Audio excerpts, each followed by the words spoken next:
Right then, let's bring on your supernatural crew! Ladies and gents, will you please welcome your musical entertainer for the weekend, Jensen!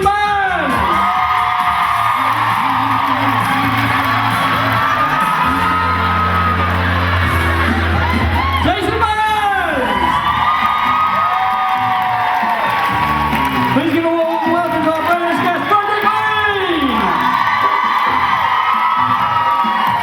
Mr. Mark Shepherd!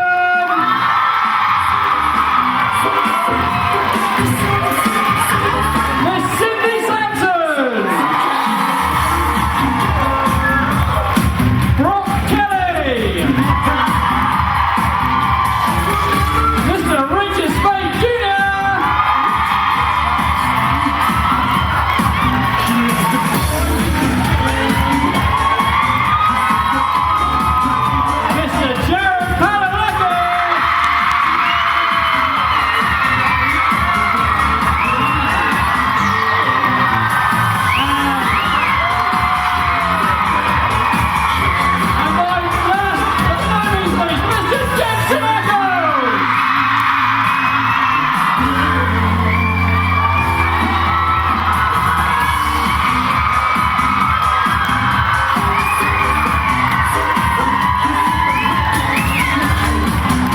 Ladies and gents, I'll give you your supernatural crew for Asylum 6, the final chapter! Right guys, we're going to crack straight on with the first panel. So Jensen, if I could ask you to stay, and the rest of you, please, exit the stage. Thank you very much. Yes, please. Thank you.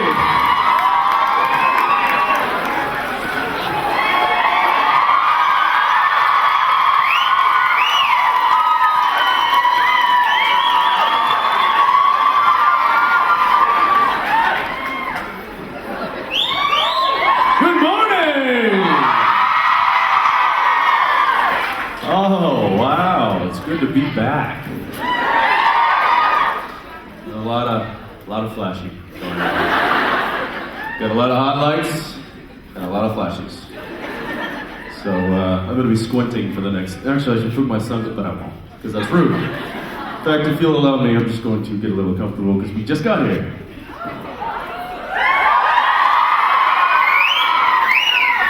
It's a jacket, people. Come on. Jeez. Louise. Oh, well, I do have to say that That's my clothes. the weather is nice outside, and I was not expecting that, especially being as though I just came from, I just spent a week up in Scotland. Really? We have some Scottish folks here? Aye. That's great. My dad always said, and I don't know why, but my dad always said, if it's not from Scotland, it's crap.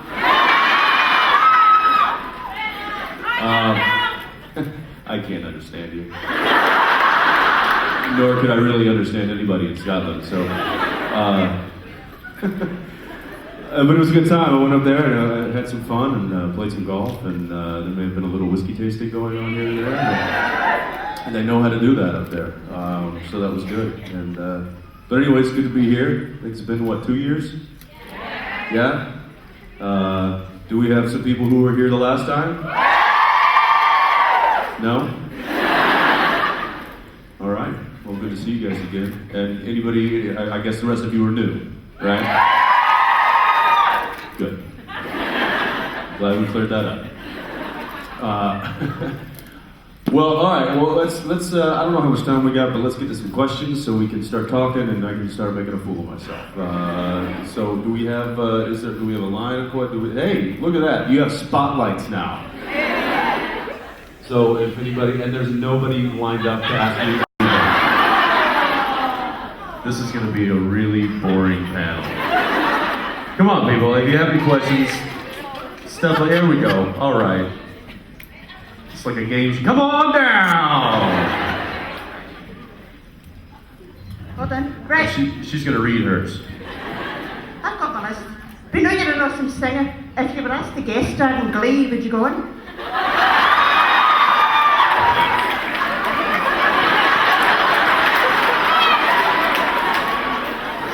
Well,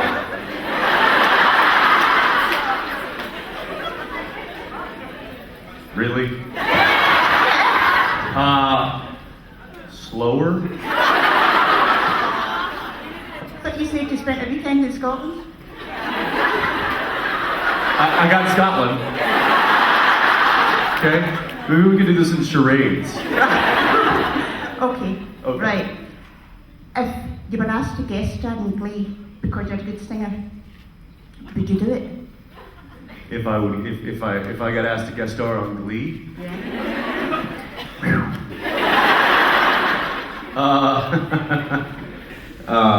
Well, first of all, I highly doubt that they're looking, that they're in that desperate need of guest stars. Considering the people that I've heard, I honestly, and I don't know if there's, obviously you probably watch the show, I don't know if there's fans out there. I've never seen an episode. They tried to tack it on one time to like the end of the Super Bowl or something. Really? You're gonna take the biggest American football game and follow it with a Glee Club show? Did you know how quickly the ratings went down after that? Not to say that, you know, obviously Glee is very popular and a lot of people do watch it, but I'm not so sure that the demographic who watch American football is the same demographic watching a show about Glee Club. But anyway, it's like I said, there's a lot of people that love that show. There's a lot of very famous people that are on that show, guest starring on that show. So I don't know that they would ask me. If they did, I don't know. It depends on the role. I'm not dying to do the show. There's probably a number of other shows that I'd rather do other than Glee, but it could be interesting. Okay, hi. You might have to help me try and get my feet. Come on! Come on! I'm not that scary. I mean, I'm a little more scary in person than on television, I understand that, but wait till Jared gets here. Yeah, all right. Might have to get him a box or something to stand on. That's all right, I have to stand on a box too when I'm working with, Hey, what's your name? Kieran, How you doing? I'm fine. All right. You got a question for me? What colour does Smurfs go when you choke them? Yeah, Mom, you're gonna have to translate. Say it one more time. What colour does Smurfs go when you choke them?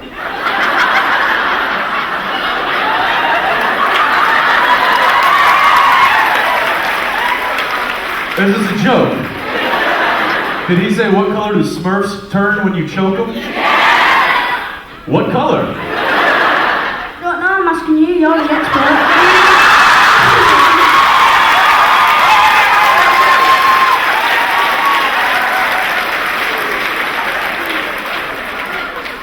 I assume that was a really funny punchline. And I'm gonna have to figure out what it was later. What was it? When you guys find it, figure it out, let me know.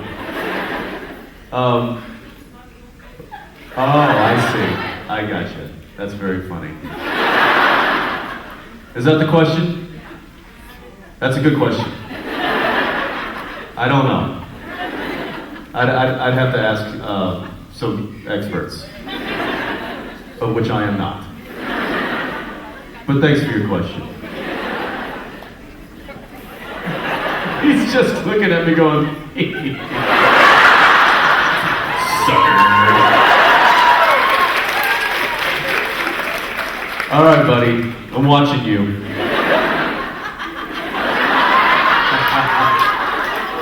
All right, bud, thanks.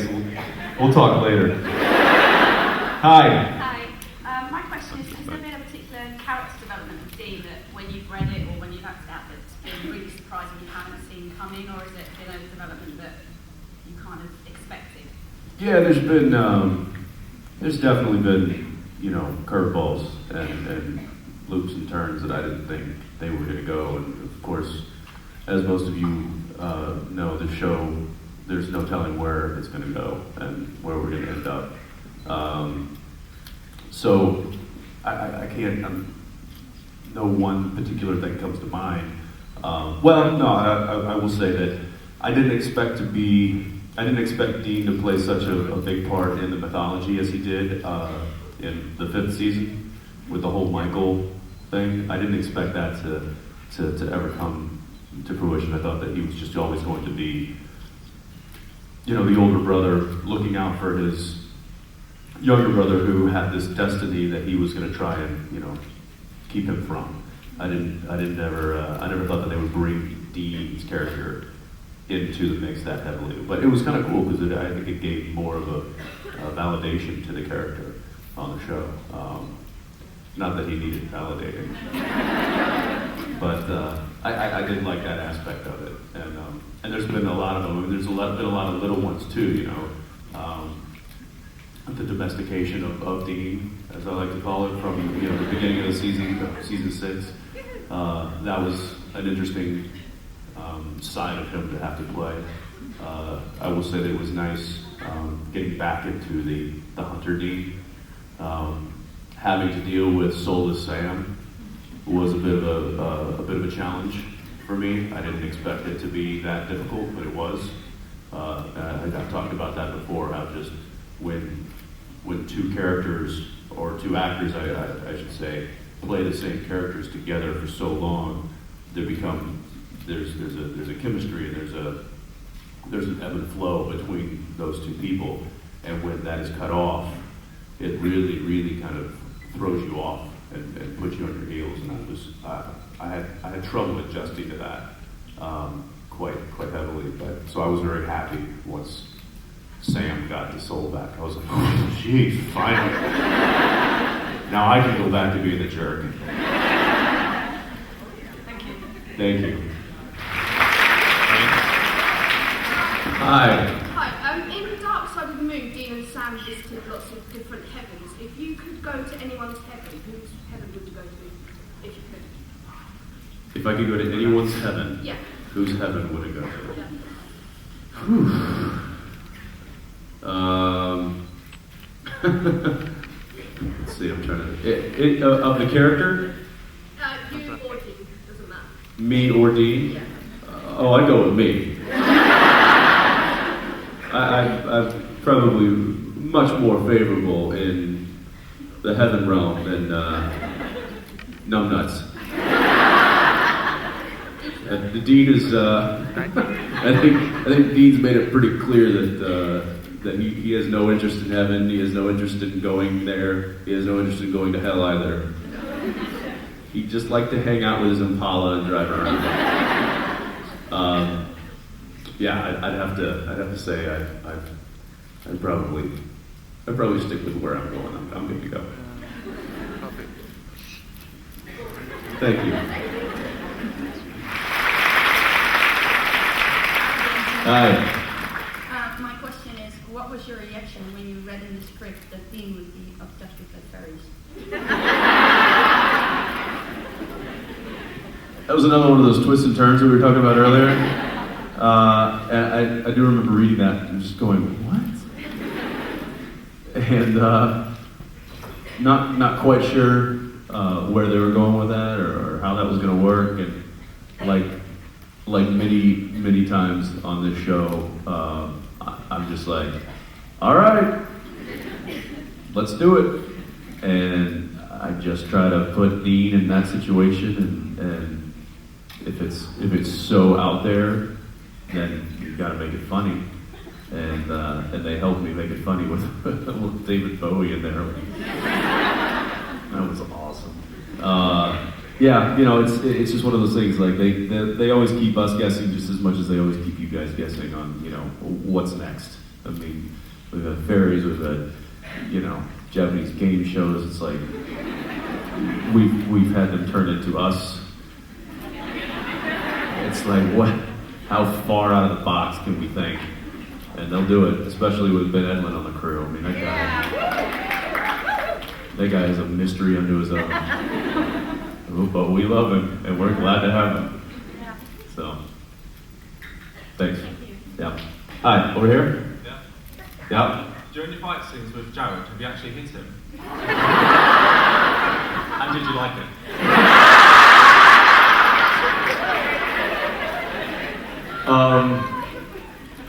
Gosh, I'm almost certain I have. And I'm almost certain I did. You know, not one comes to, not a big one comes to mind. I'm trying to think. I think I've only had in the 6 seasons, I think I've maybe only nicked 2 people. Or just, I've only slipped twice out of all, which is, you know, that's not easy to do. I mean, we're throwing punches that are coming this close.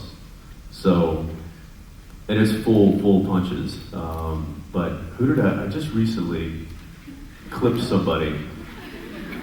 I'm trying to think of who, I clipped somebody's nose. Was it Misha? No, it wasn't Misha. It was, no, it wasn't, no. No, because he yeah. She said Todd, who was my stunt double. I was like, no, because if I clip somebody, it wouldn't be the guy who plays me. I think it was one of the stunt guys in the final episode. Not the final episode, but the second to last episode, which is the 2-hour finale. But I was doing a big fight scene with him, and I threw a right, and I just clipped his nose, just barely. But I knew I clipped it, because I felt it, and obviously he knew, because he felt it as well. But didn't skip a beat. We just kept right on fighting. And so, it's, yeah, I don't think I've ever hit Jared. Not to mention Jared and we haven't really fought in a long time. We did a lot more in like the first few seasons, but yeah, he's been hit. He obviously broke his wrist one time doing a fight scene. I've been nicked a few times. My buddy Todd Stashwick got me. He's the one I remember. He's the one I remember the most because and I love Todd. I actually he's a good friend, and he played Dracula in the monster movie, the black and white movie, and he was elbowing me like 3 times, and the third one just right smack, and he was, you know, he was in that character with that cape and the teeth and the makeup and the hair and he's doing this, and I'm in, like, you know, I look like Hansel and Gretel, and he nicks me, and he instantly stops, and he's like, "You okay? Are you okay?" Like right out of character, he's like, "You okay, Jesse? You okay?" And I'm like, "Yeah, good, go." It was just a second. I was just like, you know, self-assessing. Everything's fine. I don't feel broken. Go. And then we just kept on going. But yeah, I don't think the only time I really hit somebody that was bad was actually not a Supernatural. It was in My Bloody Valentine, and I had the butt of an axe, and I hit Kerr Smith. But Kerr, I mean, it couldn't have happened to a better guy. No, I'm serious. I mean, a lot of actors I know and have worked with would, you know, cry like a little baby. But he took it and it hit him right above the eye and actually split him. And it was, I mean, I was in such an awkward kind of position. Like, he had me bent over, backwards, over this, like, rock, and I grabbed the axe with my left hand, which is my odd hand, and just was supposed to go like that. And just as I did it, he kind of leaned in, and I kind of leaned up, and it just caught him right in the eye. And I was just like, "Oh my gosh, man, I'm so sorry." He's like, you know, you look at his blood on his hand. He's like, "Can we just put makeup on it?" And I'm like, "All right, you're a badass." And then we continued the scene. So that I felt really bad. He's like, "No, dude, it's fine. Don't worry about it." That was really cool. Who do you reckon will win out of you and Jared? What's that? Who do you reckon will win out of you and Jared? Who would actually win out of Jared? Real life fight. Have you seen Jared? You beat him up and see that.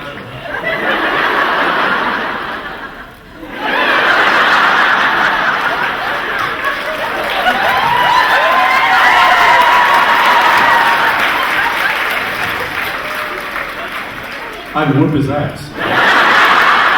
I've been helping for 40 years. So. Just right to the nuts. Down you go. Yeah, he's a big boy. I tell you one thing, if I ever got into a mess, which I have, I'm glad he's on my side. Yeah, thanks.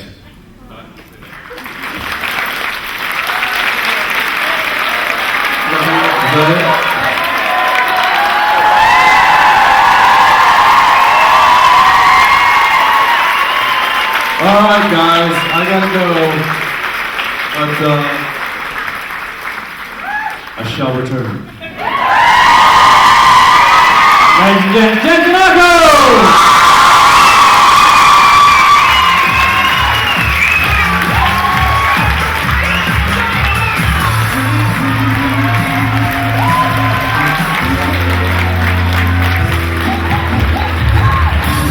I think most of you will agree that's a very good way to start the morning.